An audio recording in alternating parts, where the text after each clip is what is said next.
Hello guys, today we're going to be working with a dryer, electric dryer, basically a Maytag Bravos, like the high capacity style. So basically what's wrong with this one is there's a loud squeaking sound whenever you do run it. I'm going to go ahead and run it so you can hear it.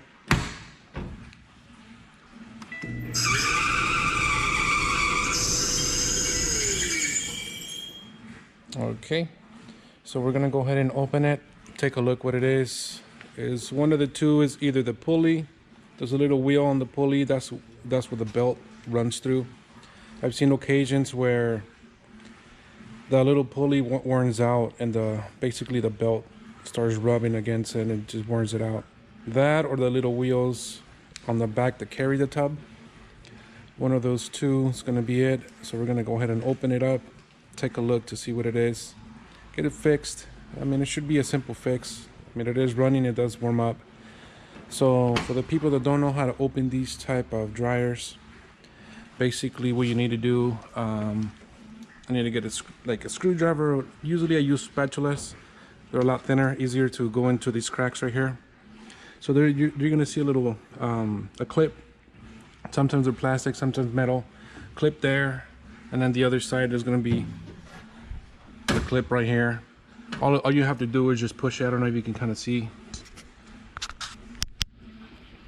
So you just push it through the gap right there, and then it will pop up.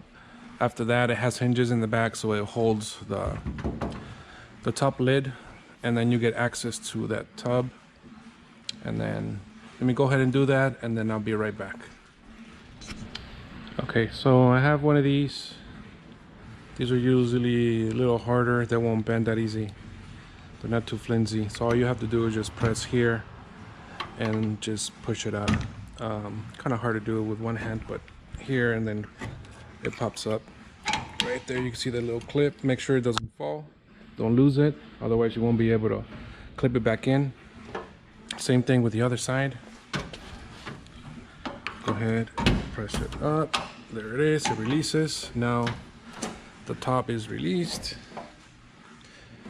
Okay, and then we'll start removing the top. You're gonna have two screws right here.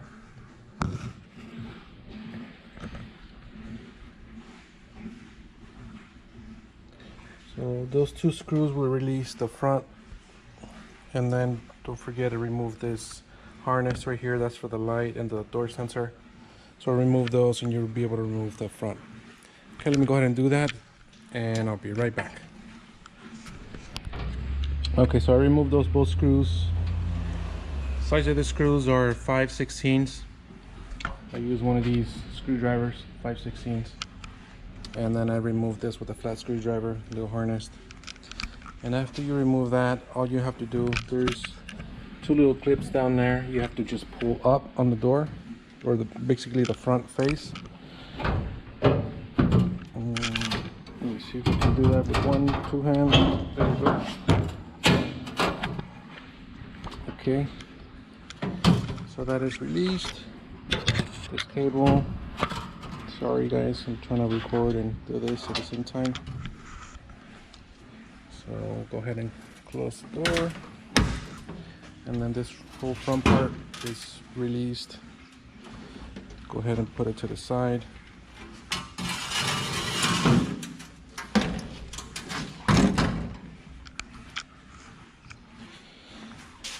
So we got access to this now. So basically what we got to do, we do have to remove the front, everything in the front, remove the tub, and then we'll take a look at the wheels and stuff. So same thing with this one. You want to remove the blower first. You got some 5/16 screws here and there, and then you also got some 5/16 screws there for the whole, basically the cover that holds the tub. You remove that, and then you get access to the tub. So let me go ahead and do that, and I'll be right back. Okay guys, so I just removed the blower. Make sure to clean it out. Sometimes you get a lot of lint in there. So just for now, I mean, I did remove a little bit. Just make sure before you put it back in, so nice and clean. So like I said, there was 4 screws in each corner. That's the blower case, and then this is where the blower is. Make sure to clean that inside. And then, because we do have a squeaking sound, right before you remove this piece, go ahead and spin it again, and then try to replicate that sound. I already did that just a second ago, and it sounded coming from here. So now I loosened up that screw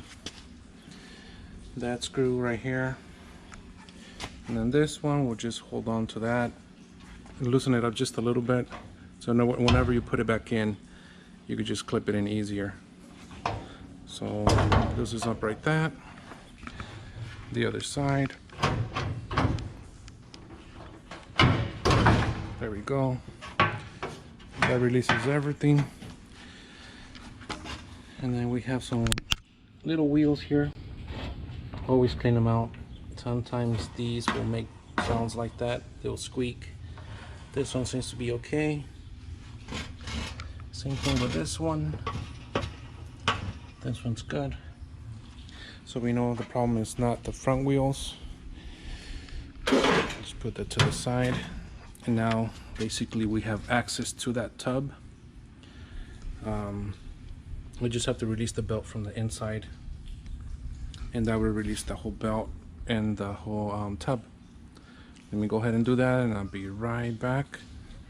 Okay guys, so belt's been removed. This model has 2 belts. It has one for the blower, and then it has one for the main tub. Most of the time it's always just this one, but this model has a separate one for the blower itself. Then you got your heating element on this side. So first things first, always want to check the little wheelies here. See, this one's a little stuck.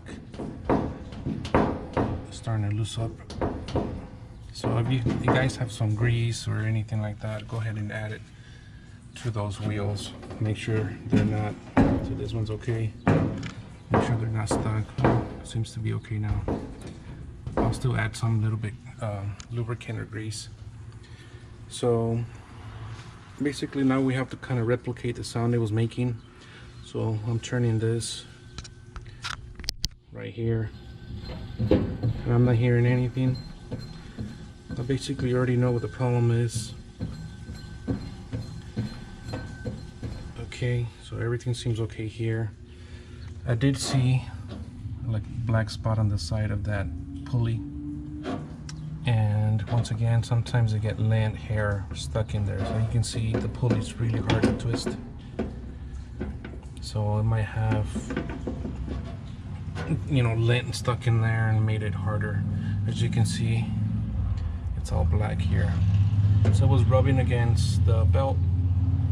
So this is basically the squeaking problem.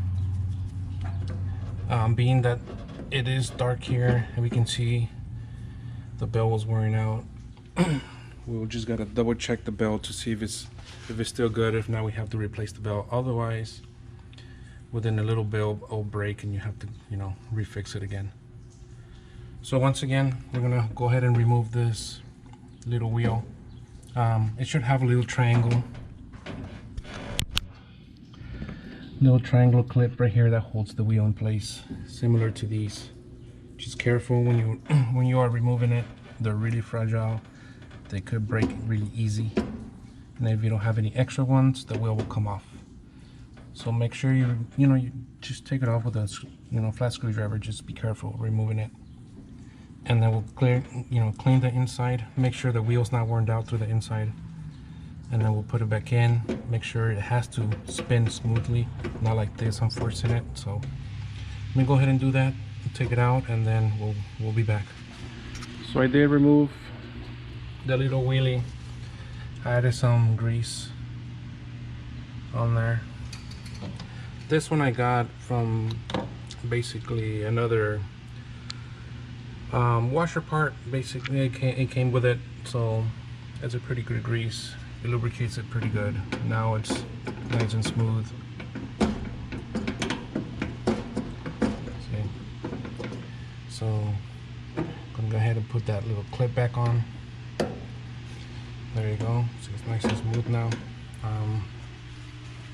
Now I'm just gonna take advantage that it's open. We're gonna go ahead and vacuum it. Got the shop vac here. So I'll vacuum it, put everything back together, and then I'll go ahead and run it one more time. That should be the issue. Every other wheel is okay. This one seemed okay. So I'll go ahead and do that, put it back in, and retest it, and then we should be done.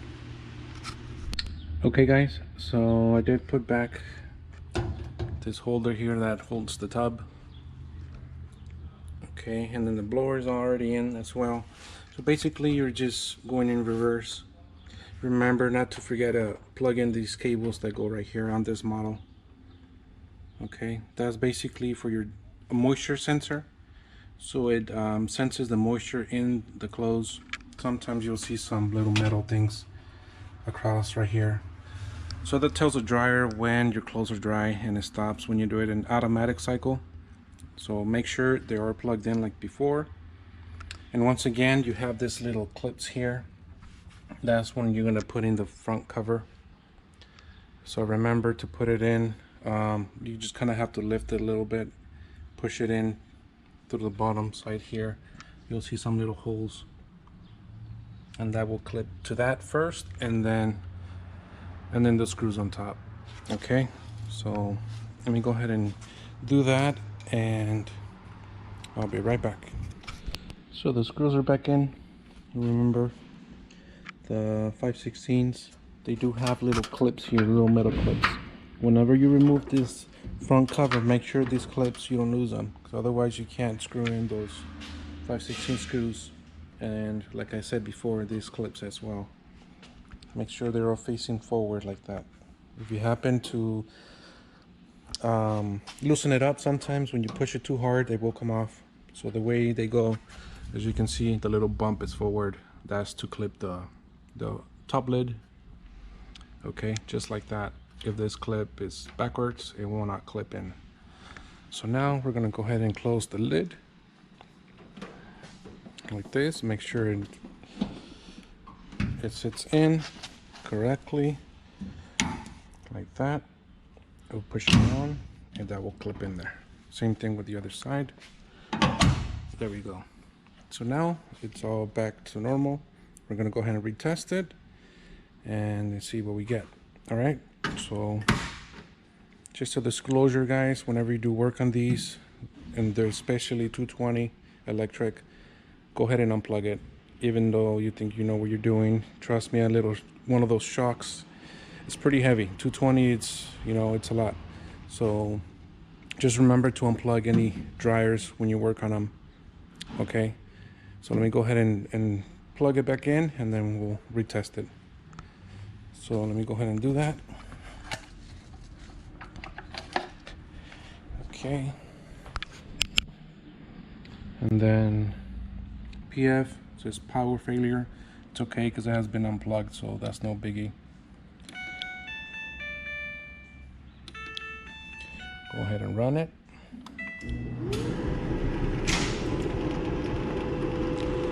As you can see, no more squeaking. So that was just the issue, the little pulley. Within time, it basically, there's no grease on it, so it rubs against the little metal that holds it. I greased it up, cleaned it out. It wasn't necessary to replace it. It wasn't really too worn out. The belt wasn't too bad. So I put everything back together. As you can see, nice and smooth. And yep, that's it for this Maytag Bravos squeaking fix. And if you have any questions, or for any other models, leave a comment or a question. You can send a message directly to me.